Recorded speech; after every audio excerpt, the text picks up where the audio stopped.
The Willow Bay Waypoint. Chapter 1.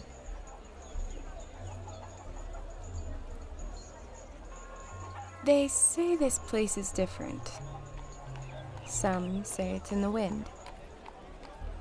Some say it's the trees that surround us on all sides.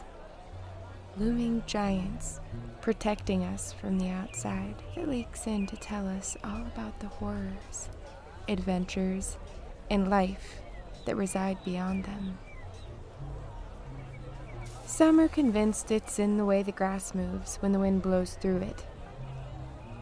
Others are adamant that the peculiar nature is found in the bottomless ponds, scattered over the deep points, over the swooping valleys.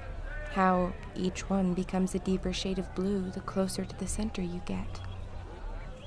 But regardless of what everyone else thinks, the things I always found wondrous and magnificent, no matter what the occasion, were the willow trees that yawned over the ponds and stood watch from the top of rolling hills like dancing sentries.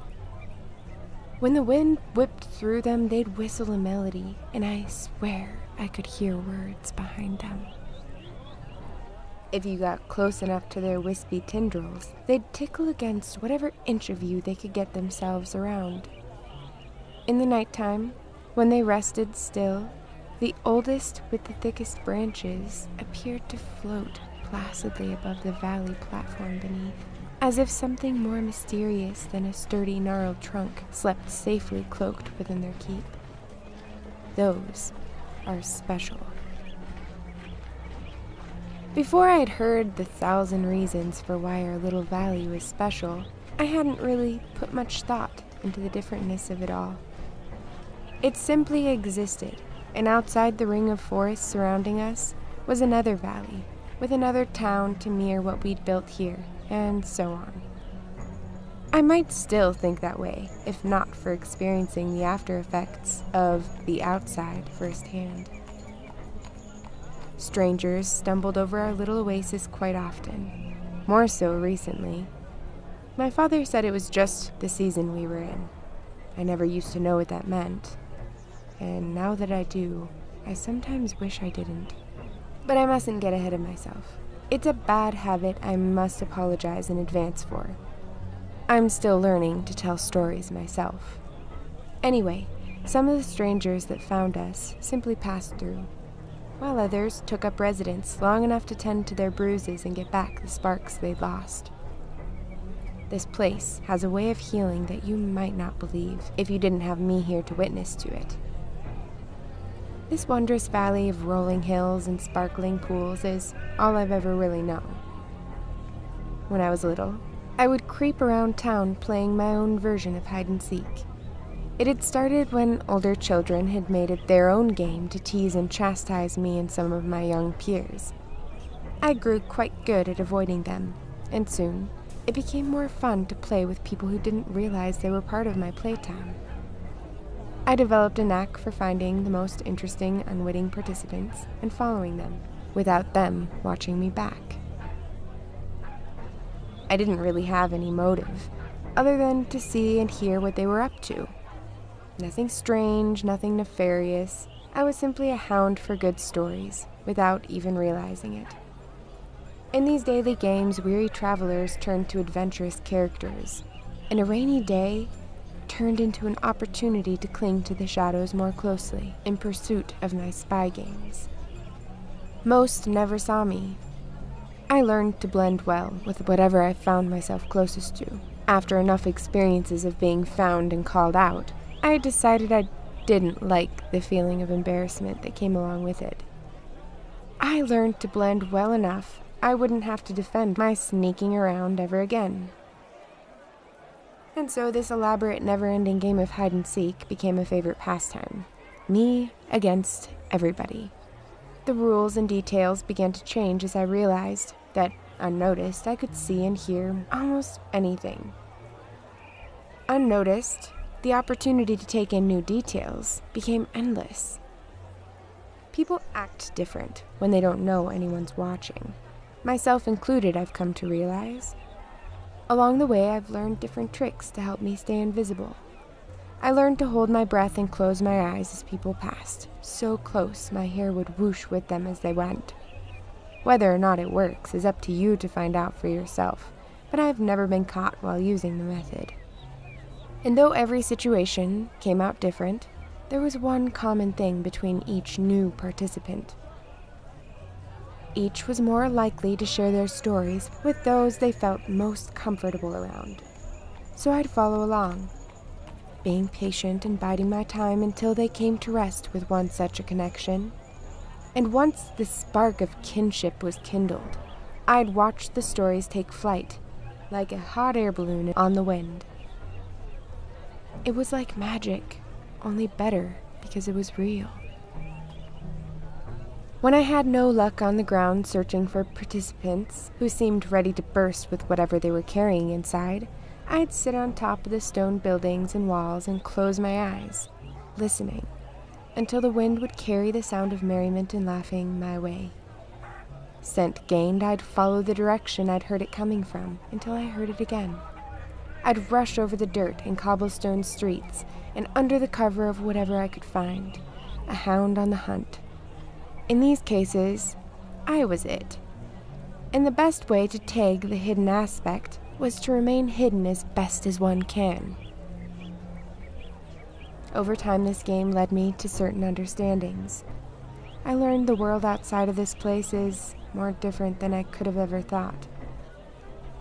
In my wildest dreams, I would have found it hard to believe some of the stories that would pass between our visitors. I came to appreciate them because without them, I wouldn't have known anything different ever existed. And so formed my greatest addiction, stories and the imaginings that sprouted from them. I was hungry for them more than food. After a day of exploration, I couldn't wait to tell my parents what I'd found. And sometimes they'd nod along or laugh, but more often than not, they found my stories to be nonsense. And so I kept them to myself. I'd chew slowly over my food, uninterested. And my father would often have to bark at me to eat up, while my mother would fret and cluck that I should be better about feeding my growing body. She'd always finish with something to the extent that we were fortunate to be in a place that was so abundant. Some folks didn't have so much, as I knew. And knowing what I know now, I have to agree. But back then, it didn't mean much to me. The journeys, adventures, and sometimes harrowing scenes spinning in my mind had me at the edge of my seat, wondering what I might have done if I'd been in the situation. Again, the options were endless. I don't know when it happened, but at a certain point, I came to realize the power that a good story held. I could feel my skin crawling through nail-biting scenes, and laughter bubbling up to meet the hands pressed against my trembling lips as somebody told of something embarrassing or funny that had happened to them personally. I could feel the tears in my eyes at frustrations and sorrows that had gotten in their way. So in the end, maybe we locals are all wrong, and we just lived too close to see it. Maybe it isn't the forests, or the pools, or the willows, or the hills, or anything in this city particularly that made it special.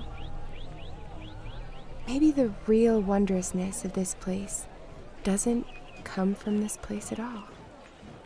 Maybe the true source of specialness could be found in the stories ever flowing over its streets, shared between the butchers, the strangers, the friendly thieves, the bakers, the butlers, the bards and the barmaids, and everyone else willing to extend the strings of each their own stories, to be poured out through the valley, their echoes never fading and passed endlessly, passed from lips to the ears of birds and the bees who collected them, like little seeds and pollen to release into everything they passed over.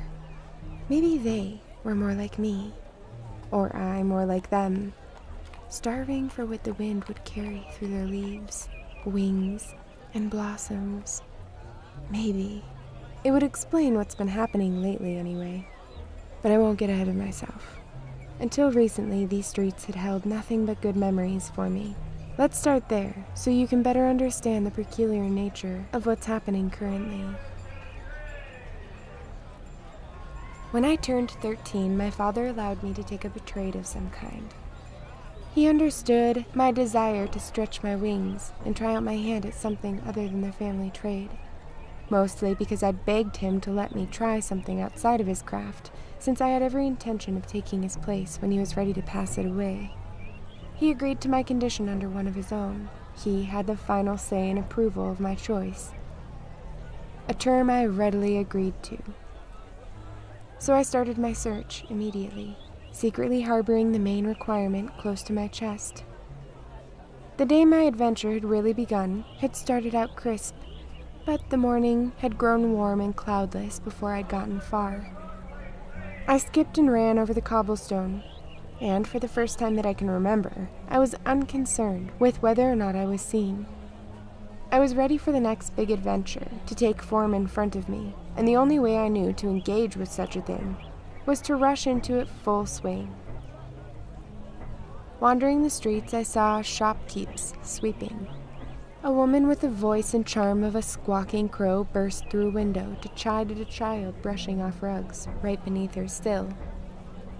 I chuckled.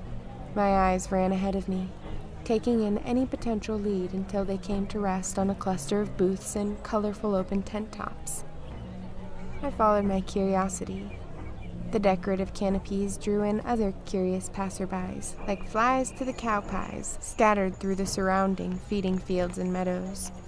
The wooden tables were etched with tattoos and totems to represent each shopkeeper standing proudly next to them, each by their own.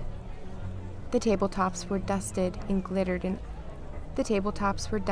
all kinds of trinkets, toys, jewelry, precious things, knives, weaponry, glittering treasures, each of them just asking to be looked at.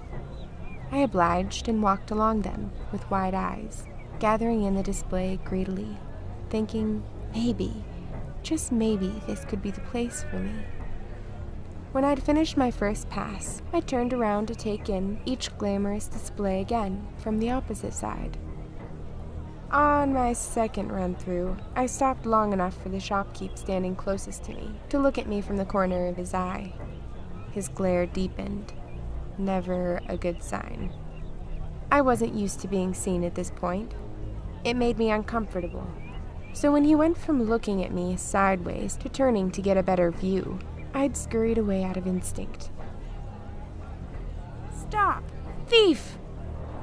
I heard the cry ring out as I skipped on my merry way, determined still to find my placement before the end of the day. "Stop! Thief!" The shrill voice shrieked again. Oh no, I'd thought, still trotting. As I rounded the corner of the cobblestone, I hoped absently that the guilty party might be caught. I'd begun to smile over the scene I imagined taking place, and was just contemplating going back to see what might be happening, when I heard heavy footsteps running up behind me. And before I could turn for a proper look, a heavy body had smashed into me, driving me roughly to the ground. The cobblestone bit and tore into my bare skin, leaving little rashes wherever its sandpaper teeth dug into me. "Ouch!" I cried out. I hadn't put two and two together just then and was convinced it had all been an accident. But my knees still hurt, and my legs throbbed, and my head did the same. Just when I'd thought to struggle to my feet and try to set myself upright, gruff hands grabbed me by either shoulder and hauled me to a standing position, as if I were nothing but a feather.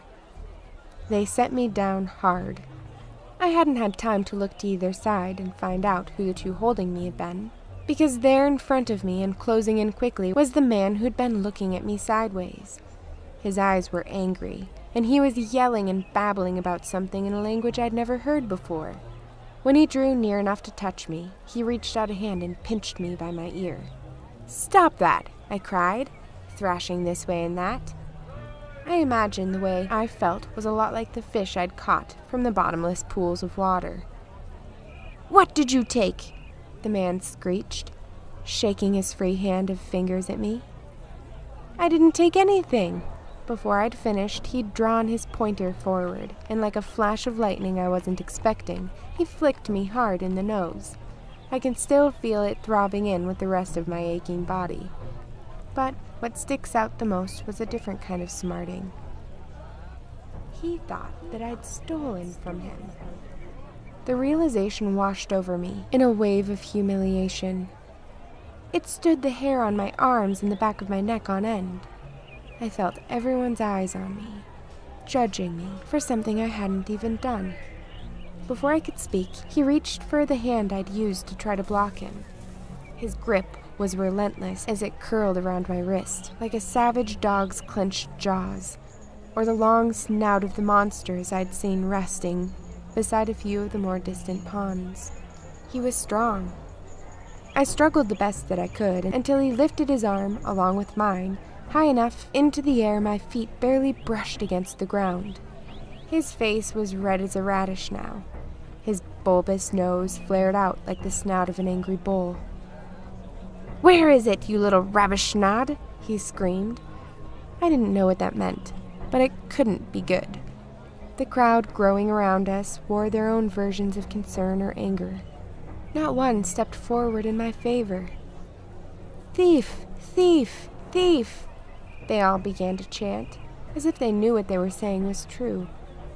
A sudden chill went down my spine. For a moment, I was terrified and had to think back. Had I grabbed something accidentally and walked away without knowing it? No, I hadn't. I hadn't touched a single thing. The anger began to build in me. I was incensed. This stranger had no right to accuse me of doing something I hadn't. I'd lived here my whole life, and I'd never experienced such a thing. Why would I pollute a place I loved with something like stealing when I had no need? It seemed unfair that everyone had sided with him right away. Looking around, I didn't see a single face I recognized. Not one of them seemed familiar. They didn't know me. So how could they know I wouldn't do something like that? My arm went slack as I realized the disadvantage I was at.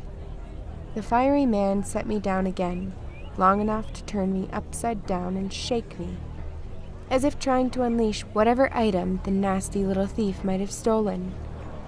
Out came my silver pennies, my little homemade writing utensil, and the scraps of paper I'd gathered from here and there in case I wished to write notes along the way.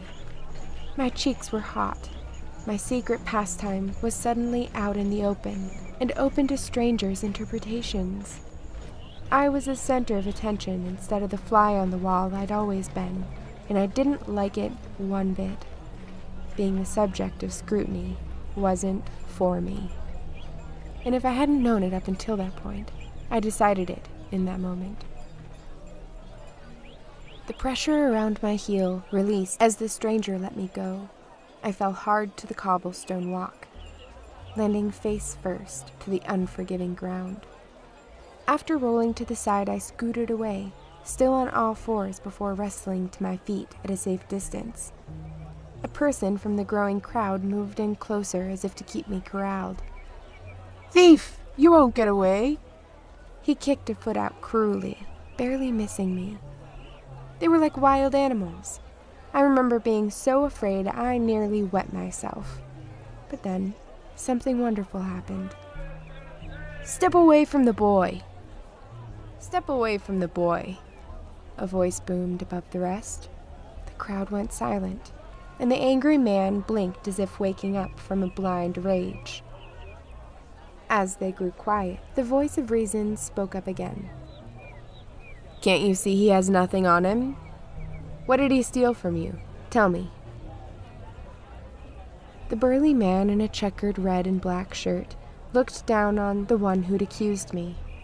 I brushed the dust from my pants while I looked on, breathless and relieved to be fading from the center of attention. The smaller man stammered and tripped over his tongue for a moment. Finally catching it, he explained himself. "He was walking back and forth in front of our market area, and when he saw me watching him, he ran away." "You didn't answer my question." The calm command sent a quiver through me. The newcomer was intimidating to say the least. I was happy to have him sided with me. The man paused before murmuring, "I didn't see him take anything." The crowd began to murmur again.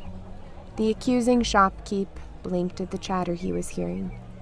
He glanced around, surprised at the now disapproving headshakes and people walking away as they realized they'd been on the wrong side of the argument. He looked perplexed at how quickly they'd changed their tune. "But—" His voice shook at first, but his cheeks reddened, and his tone grew bolder as he went. I don't think he liked the idea of looking like a fool in public, a feeling that had still been burning behind my own ears. And the madder he got, the better I felt about the throbbing sore spots on my body, caused by his misperception and my ignorance of them. "But if he hadn't taken anything, he was going to. Why else would he run away like he did when he saw me watching him? Where I'm from, that's a sure sign of a thief," he added quickly to defend himself. Some of the curious townfolk who'd turned away spun a full circle to take in the new fuel that had been added to the fire, suddenly unconvinced enough of my innocence to come back for seconds. I glared into the reforming sidelines. I didn't like the perception forming behind their actions, but smiled spitefully at the picture it led me to, and what could be easily assumed of their own characters. Suddenly, instead of intricate, detailed, and whimsical personas full of big uniqueness, I was starting to see a flock of bored goats. While I listened to their building murmurs, the picture solidified. I was imagining a lot of wool and sheep, chewing, bleeding a whole lot of nothing, bored and hungry for the next bite of action they could chew on for days. The idea of it all made something in me hot, fiery and indignant. I wanted to see them punished for being so easily swayed, and for not digging for more of the story in the first place. The kind man interrupted my thoughts. "Wait, where you're from?" The kind man flung the phrase, as if truly interested and intrigued by it. The tone of his voice caught me off guard and drew me from my smoldering gut. "Yes, that's what I said," the angry shopkeep answered back, too quickly. I watched the jolly giant's shoulders shake as laughter thundered between them. "Well, there it is. I've solved the misunderstanding. All right, folks, we can all go about our business now. Nothing to see here. The man is simply confused." The looming figure leaned in. "Look around you, sir. Does this place remotely resemble the place you've come from?" My accuser blinked. Surprised and confused, he stammered but said nothing. "I'll wager this place is much, much different than where you come from, which is why you've stayed, is it not? Let me help you get a better understanding of what this place is made of." The man turned to face me fully. Again, all attention turned with him, and I was in the spotlight. I cringed. His shadow passed over me as a heavy paw landed on my shoulder. "I'm gonna go out on a limb here, boy, and guess that you're probably from around here." I looked up and nodded, catching the smile he tossed at me with a wink. "What's your name, boy?" "Chester, sir," I answered. "Chester McDillon, sir," while brushing dirt nervously from my knees. "All right, Chester, where were you off to in such a hurry that you alarmed our good friend here?" the giant asked, loud enough for the crowd to hear. "I'm looking for an apprenticeship, sir," I piped in, glaring past him toward the man responsible for my exposed, bleeding knees. "Now my clothes are all torn up, so I doubt anybody'll take me," I mumbled. Again the jolly man laughed. "See there?" He clapped me heartily on the back, tumbling me forward as he moved toward the center of the ring formed around the three of us. "Seems to me you might have misjudged our young friend's character." He raised his eyebrows at the man glaring back at me, whose eyes suggested he still saw me as a thief. "I'll have you know," my intercessor began, "the McDillons are well-respected folk around here. They say their ancestors helped to build this place brick by brick. In fact, this lad's father is one of my greatest patrons, and the town's greatest craftsman in a long line of them as far as I'm concerned." My eyes widened with recognition. This must be Buck. My father had talked about the master brewer fondly and often, but I'd never imagined him properly before. I'd never known a person could be so large. He'd moved over the space between himself and the man who'd accused me in less than a handful of steps. Cheerily, he stretched out a hand for the hesitant taker to grab hold of.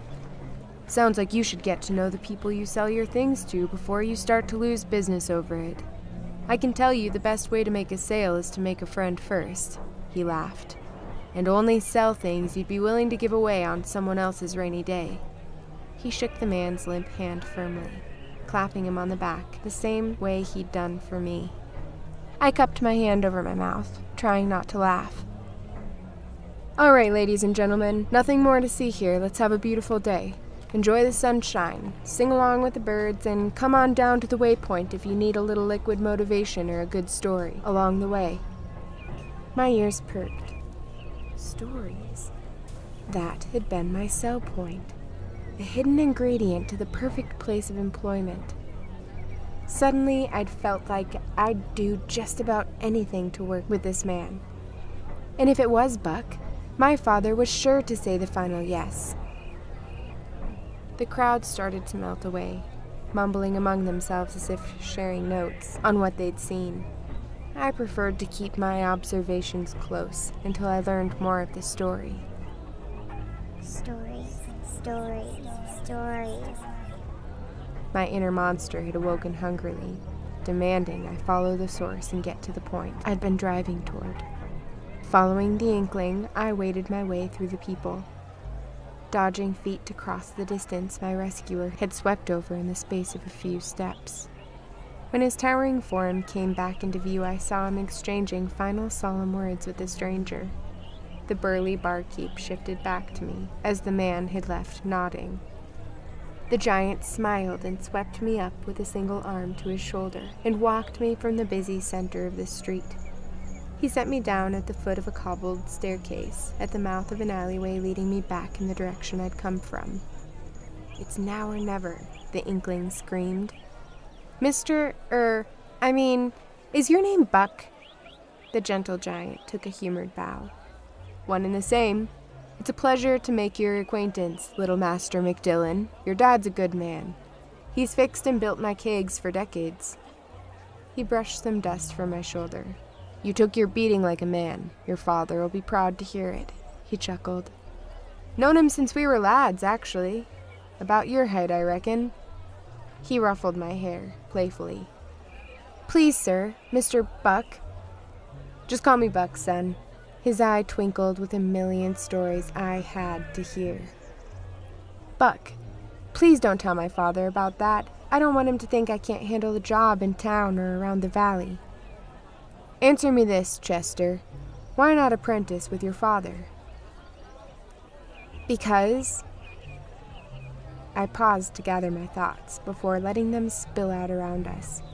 "Well, because I'm going to do that for the rest of my life, and I've been helping him in the shop since I was about 5, so it's all I've ever known." I kicked the dirt, suddenly feeling guilty for not being at the shop with him now. Maybe Buck was right. I looked up to find him rubbing his chin thoughtfully. "Well, the truth is I want an adventure. All I've ever known is the valley, and I listen to strangers talking about the places they've come from, and each one is so different. I feel like I'll never do anything like they've done. But maybe if I can hear their stories and often, well, then maybe just hearing about their adventures will be enough. And then when he's ready to pass on the trade, well, I'll have had my fill. And maybe then making and fixing things beautifully will be enough after that." Tears were gathering at the rims of my eyes as the final words spilled out, and I was frustrated because I didn't know why. And Buck would never let me work with him if he thought I was a big baby. I sighed. "You're right," and then sniffed. It was stupid to think I could find something else. Maybe that's just where I belong. I turned for the stairs, doing my best not to blubber right in front of my newfound hero. "It's rude to take the last word," Buck piped in. "That kind of behavior will earn you a kick to the rump, especially being such a runt in my line of work." I looked over my shoulder to find a smile full of mischief glimmering from the shadow of the massive stone walls at either side of us. The last word should always be left on the table, boy. It's the first rule of being a master barkeep. I froze, one foot still on the first step, and hopped around in a hopeful half circle. I looked up at him, waiting for him to continue. So you like good stories, do ya? His smile widened. And you think if you can get enough of them, your curiosity over the world outside this place will disappear. He crossed his arms over his broad chest and rocked back on his heels with a slow nod. Yes, I cried with less candor. I wiped my eyes and nodded vigorously, just in case he'd missed my enthusiasm. He chuckled. All right, let me walk you home. Nessie'll watch the place for a bit. I'll have a talk with your father, and we can see what we can work out. But I'll tell you this, boy. He raised an eyebrow more seriously. Borrowing other people's stories is serious business. You can't get sucked in. It takes practice and training to be a true master of their content. He nodded importantly, but I caught the same playful twinkle in his expression. You gotta stay above it to see the whole playing table, Buck continued as he moved forward to fall into place behind me. I hopped up the steps one at a time, still listening eagerly. Things are changing around here. It might be good for you to see just how much adventure is happening all around you. This place isn't what it seems, boy. The last part of his statement felt heavy. I nodded as if I understood what he was saying, but it was one of Buck's many wise phrases that went over my head until later on. That was the beginning of a beautiful thing. Buck and my father had an iced drink in the parlor in front of a crackling fire, and I'd sat at the door with my ear pressed to it, doing my best to hear anything that they were saying. After what felt an eternity, the two men had exited, full of conversation, all the way to the door, where they'd shaken hands once again and said their goodbyes. Buck waved toward me as the door closed. My father walked back and rested his hand on my shoulder. Well, son, it looks like you've made a good impression on my friend Buck. Be sure not to mar it. He's a good fella. You start work in the morning before the sun is up. And so, without much of my doing, and with a goal still close to my heart, the adventure I'd never dared to dream of began. To be continued. Hey everybody, thank you for tuning in. I hope you enjoyed the first segment of this series. If you'd like to be notified when the next section comes available, please hit like, subscribe, and the little bell at the bottom. Until then, God bless and have a beautiful week.